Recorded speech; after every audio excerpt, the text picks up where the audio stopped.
So I have this guitar here that maybe you saw the videos of. Maybe you didn't. And if you didn't, then maybe this video won't make any sense. This is my Harley Benton kit guitar challenge guitar that I made, and it works fine. Except for the fact that I don't really like the neck carve, the way it's shaped. It's basically 90% there, you know. I like the guitar, especially like the color, you know, that sort of thing. It has a V shape, and that's just because you know, the neck shaping went sideways. But I like the guitar. But I believe the neck. No, I believe the guitar is cursed.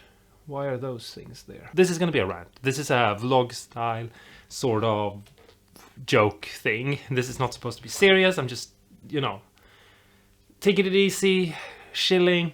You know, I'm having a sort of an easy day. I've done a little bit of video editing, and yeah, I'm just doing a little bit of a rant for next video and taking it slow.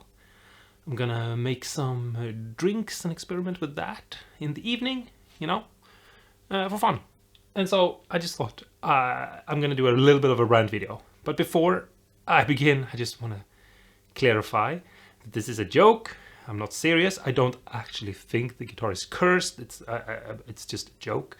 So if you're watching this and you, I don't know, feel that I'm being negative or going on some sort of pity rant, it's just a joke, please. I feel like I have to say that, which is kind of sad because there's always someone who doesn't understand, you know. I'm just kind of making a little bit of a joke, and I hope, you know, one of two of you are going to think it's funny. But I've made a list of everything that went wrong because I just felt like, I don't know, you know, something always goes wrong building guitar. It's just the way it is. I don't think I've ever made a guitar where not something, you know, at least one thing went wrong. And it's just a part of it. And you kind of have to learn to accept that and just be happy that, you know, certain things didn't go wrong or whatever, you know. Some things are worse than other things, basically. But anyway, I made a list, and these are actually not all, because I have this nagging feeling that there's something I've forgotten. And so, yeah, but it doesn't matter. I think my point will come across anyway. I thought it was funny because at first I was like, oh, well, you know, usually there's like 2 or 3 things that go wrong, or like one thing that doesn't turn out as you were hoping it would turn out, and it didn't become as cool, you know. Maybe you have a paint that you're like, oh, this is going to be perfect, it's going to be amazing, it's going to be the best thing ever. And then when the guitar is finished, you look at the guitar and you're like, the paint, it wasn't that good. In my head, this guitar would look this way, and it doesn't. That happens, but that's not really a mistake. A mistake is more like, you aligned your templates, you thought you did it correctly, and then you routed your neck pocket, and now there's a gap between the neck pocket and the pick guard or something, and you can see into the cavity. And when you're checking everything, you realize that you were off by a mil on your alignment of the center line or something, and you made sure that you weren't, but then when you double check afterwards, you realize you were. That's a mistake, or at least I think that's a mistake. Picking the wrong color is not. Obviously, you should most likely try to make sure you're 100% sure about the paint before you paint. But sometimes it's just, you know, it is what it is. But anyway, here are my long list of things. So yeah, let's go through it and just, you know, marvel at the fact that I made so many mistakes and that so many things went wrong.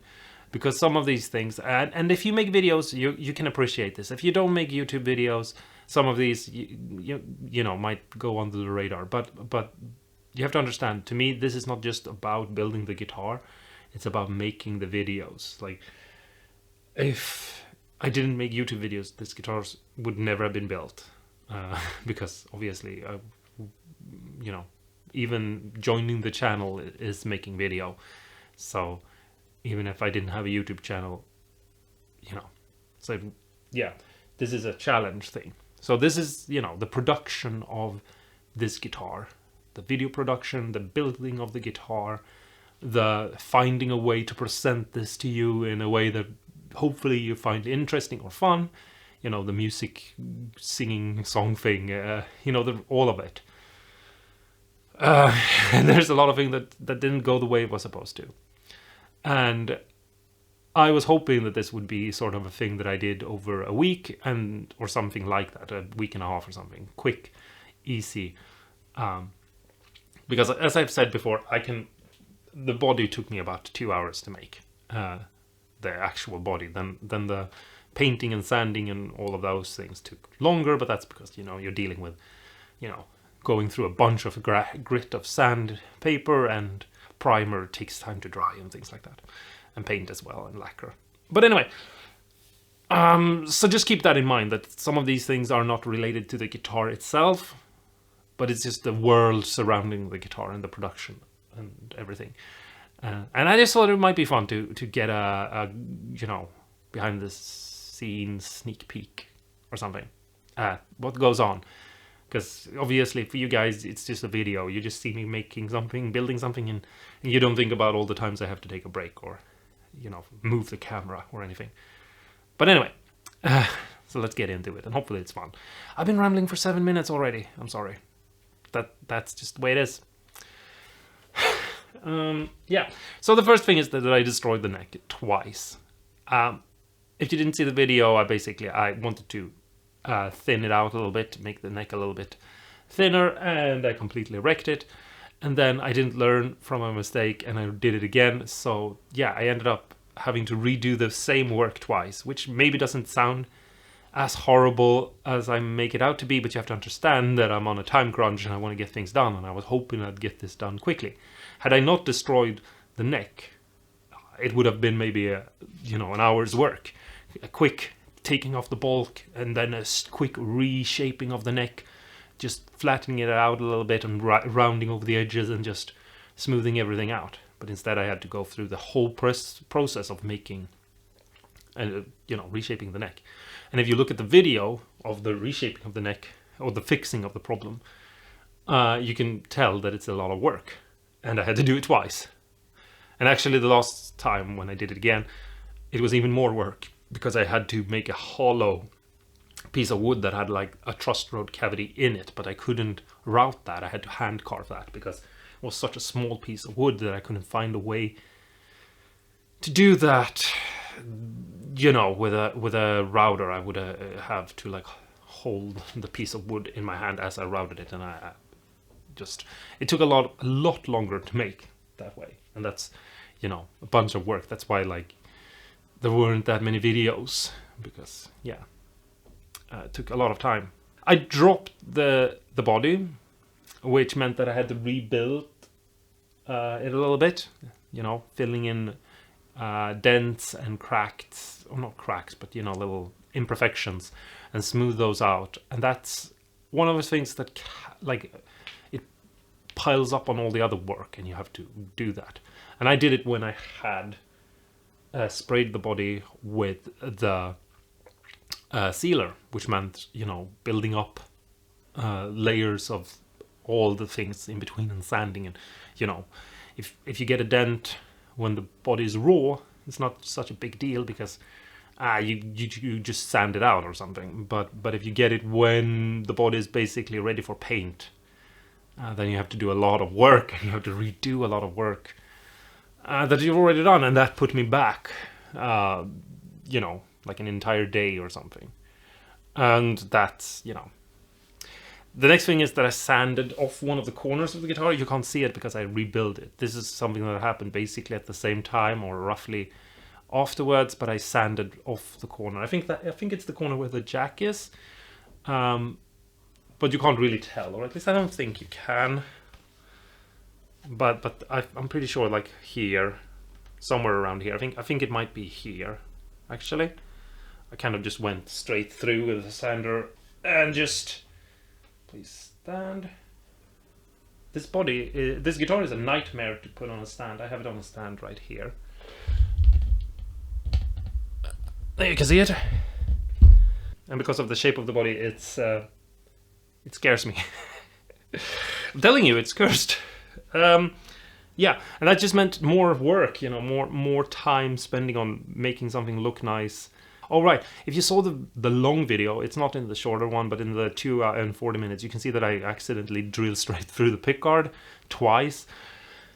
I'm gonna make a tool for that, but I need to countersink the holes, and I usually use a drill bit, and I'm pretty steady with my hands on doing that. You know, the countersinking on a pickguard with a drill bit, and I've never had that issue happen before, actually. So I know you're not supposed to do it that way, but since I've never had that issue, and I've never not been able to like just do that sort of work with a router, I just didn't really think of it as an issue. Until now. It basically just happened twice, and I don't know why it happened, to be honest. I mean, I know why it happened, because, you know, it's not how you're supposed to do it, but you know, sometimes you can get away with using a tool in a way that is not supposed to be used, and I've always been able to do that, and now I couldn't. So I don't know why it happened. I mean, I suppose it's because the guitar is cursed. But yeah, then a fly landed on the guitar. I made a short showing you it, and if you saw the video, you saw how I removed it. But it's also one of those things that just created a little imperfection in the guitar, and because of the paint I used, I couldn't 100% fix it, because this paint is a little bit strange. It's not actually made to be used the way I'm using it, which is to, you know, paint a guitar. It's a warning paint for, you know, showing people where you're gonna like cut it down a tree or something. Anyway, it's another one of those things that just put a little time bump in the production, and just made it, you know, a little bit harder for me to finish the guitar, because I had to like do this thing. It's one of those things that happen. I mean, on the last guitar I made, it happened again. Well, not the last guitar I made, but the guitar that is coming in the future. And if you saw the short of a green Telecaster body, you know, it has a fly on it as well. That one. Then I had some paint splatters. I tried to get them out. And this is actually a weird thing. And I think this is one of those things where chemicals are reacting strangely. I removed some of the paint splatter I got on, which is a tedious task. But in one place, actually in a couple of places, I've got these little purple dots, which I think is like a chemical reaction that is occurring now, like 2 weeks after the body is done and the videos are done and everything. The guitar is changing slowly. So we'll see. Maybe in half a year or 2 years or whatever, I'll have to make a video showing you the guitar and telling you like, hey, it has, like, the paint has changed under the clear coat and is turning dark purple. I hope it won't, but we'll see. Because, yeah, there is some weird discoloration happening now.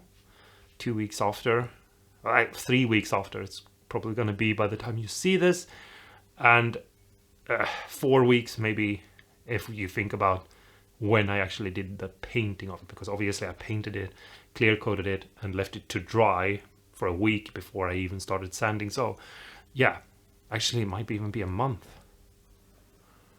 after. Well, never mind. Can't keep track of time. So then I had some electronic problems. The switch died. If you're watching this video, I've fixed the switch now, but the switch died, and also the volume pot died. I didn't talk about this, but basically the volume pot, I have to turn it all the way to get volume, and it you know, you turn it one way, you have no volume. You turn it the other way, you get volume. But then I have to turn it all the way volume, and then I have to like pull it back a little bit and like force it in, almost like I'm smacking it, and then I get volume. So there is some sort of inner glitch I think it's like broken on the inside. I don't think I can clean it or actually fix the pot because it's such a weird thing with it. That I just think is something that wasn't a problem when I built the guitar, but then as I was, you know, first putting on the strings and you know, playing around with it, trying to get intonation and things done, and then, you know, the strings broke and I put on new strings and I started playing the guitar and doing work with creating a demo. It just sort of wore out in those hours, you know. And I'm saying hours, I mean, it's different days, but I didn't play the guitar that much because before the issues started occurring. And I haven't done anything about it because if I could just wiggle it into the right place, I can get the sound. But at some point, if I go to like upgrade the electronics on this guitar, which I think I'm gonna do, even though I fixed the switch, I think I'm gonna do that. I'm gonna switch out the pot as well, but for now it's staying in there. It's not a huge problem because I know what I have to do to get it to work, but I won't be able to do like swells with the volume. I'll have to use a pedal for that. And that's just, you know, it's just a time thing because I did spend some time trying to figure out like, why is this happening? What is this? Before I decided, you know what, I can make it work without the volume. I'm not going to make a video where I'm demonstrating the volume. I'm going to just play the guitar and try to make it seem like I'm having fun, even though at the moment I was actually really frustrated. The whole dancing in the dark with a light, because obviously getting the light on my face meant having the light in my face, which meant I couldn't see anything. So if you're looking at that video and you don't find what I'm doing impressive, realize that I'm blind. It's all improvised. It's all just doing things at the top, like as they're coming to my head. I'm playing the chords, the guitar and everything, and I can't really hear myself, either my voice or the guitar. Everything is everything's a mess, and I can't see. I'm wearing sunglasses. I'm getting blasted with weird lights. Yeah, it's a mess. So I knew that I can demo the kill switch, but I won't be able to really demo the other things. And also by the time I recorded that, I didn't have the switch fixed because I was like, I don't have time to mess with this right now anyway. So I just had the neck pickup and the kill switch basically at my disposal, but that was more controls that I needed anyway. Yeah, anyway, let's see what next thing that went wrong. Right, I dropped a microphone. I have this SE condenser microphone thing, whatever it's called. It's not a super expensive microphone, but it's like a $250 microphone that I dropped. Now it doesn't work. It glitches out and creates weird, you know, stuttering things. It's like a random kill switch built into it. I'm gonna open it up and take a look and maybe see if I can fix it, but most likely it's lost. I dropped it and I even said to myself, oh well, now that's broken. So sort of half jokingly, but I dropped it and I yeah, it's gone. And then the other microphone I didn't drop, but there is definitely something wrong with it. It's more of a, it's not an SM57, but it's kind of like that. It's some other brand microphone. Yeah, it's just like, I don't know what happened to it, but it's just super low volume. I had to like crank a boost into it to get it to be even slightly volume, you know.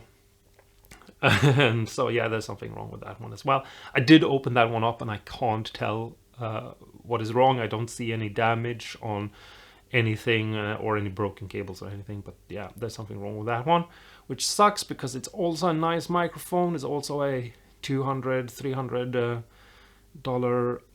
microphone that I bought for, you know, recording music a couple of years ago, 5 years ago maybe. And yeah, I'm probably going to open that up again and just try to see if I can figure it out. And that's how I made this weird DIY microphone, because I ran out of microphone. I need one microphone to record the guitar and one microphone to record my voice. And so I took this karaoke microphone thing with effects and I just I made it work. So yeah, that's how I did that.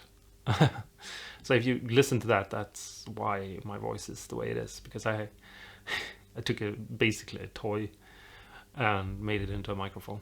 But yeah, which obviously meant I had to spend time doing that, took away from making videos, took away from the production, time spent in the wrong place at the wrong time. Exhausting. I'm telling you, the guitar is cursed. And then we get to the strings, because I'm not torn up about the strings, but I was a little bit disappointed with the fact that I got strings in a package. I thought they would be better than the strings you usually get from the Holly Benton kits, but they were actually worse. They broke immediately. You like if you see the long video, you can see me doing a little bit of setup at the end and then playing the guitar. And I like to stretch the strings and then leave them for a bit, tune the guitar, check things, and then stretch the strings again and, tune the guitar and things like that. And just, do that over a couple of hours, and then I'll do the intonation. I set the bridge to what I thought was, the correct way it should look, which is actually almost dead on. So I almost intonated the guitar while just screwing it in place, which you can see me doing in the video. It's just I've gotten used to how it looks. So yeah, but when I went to stretch the strings like the second or third time, which is just a couple of hours later, the E string, I think it was, broke, and it might not sound like a big deal, but you have to understand, then I had to go and buy strings, and I had to go to the music store, which is an hour away, and then buy the strings, takes 10 minutes, come back, it takes another hour, and all of a sudden it's like an entire day almost is gone. And if the strings had hold it long enough, I would have been recording the demo of the guitar. I would have been recording other things. I would have been building up the sets with the lights and things. I wouldn't be like walking around. So that's why it's annoying. It's not the end of the world that you have to buy new strings, but it's annoying that you have to waste time. This is the weird thing, actually. And this doesn't really matter, but it is. I'm telling you, the guitar is cursed. The way I realized that one of the microphones were broken, because I couldn't see how low the volume of it was that my lip touched the microphone and I got a shock. And I mean, it's gone now, but I actually got like a little mark on my lip from it. So it's actually kind of like, wow, how did this even happen? Like, I don't actually know what happened. I can't tell. Usually if you get like a shock or something, it's, first of all, it's like real power. I mean, like, it's phantom power, but it's a battery from my camera. I have a phantom powered XLR output on the camera, or input, I mean, that I use to record things. That's how the microphone up here records me right now. And it just doesn't make sense to me that would be able to give me a shock. And usually when you open up something, you would see a ground wire or something broken. But I couldn't find anything wrong with the microphone, like physically on the inside. So it's just a strange thing. But yeah, that's just, a thing. It took a little bit of time because I got a little bit worried, and I had to like check things, and I had to like make sure that I didn't have a ground issue with my camera. That something like that had broken, because then I'd really be in trouble. But yeah, everything seems to be making sense, or not making sense, but working at least on that department. Then I actually broke 2 cables, which is also another one of those things. It's like I had to run around checking the cables and looking for the cables and switching them out, basically, which also ate up a bunch of time and was super annoying. And while doing that, I stepped on my SM57 microphone. It survived, luckily. That's why I only broke 2 microphones, because this microphone didn't break, but I broke the camera stand for it. I have a tiny little, or I had, because I don't have it anymore, it's broken. I have a small microphone stand, like a tripod thing. It's super tiny, it's just this big or something, that the microphone can sit on, so I can put it towards the cone on my speaker. so that I can record. And I stepped on it and broke it. And then I was like, how am I gonna mic up? You know, how am I gonna mic this up now? I can't mic it up. And then I had to like try to figure out. And I tried, you know, putting the microphone on books. I tried dangling it in front of the speaker, and eventually I just taped with silver tape everything together and made it work that way, and used the camera stand for one last gig, you know. But it's super annoying, and it also ate up a bunch of time.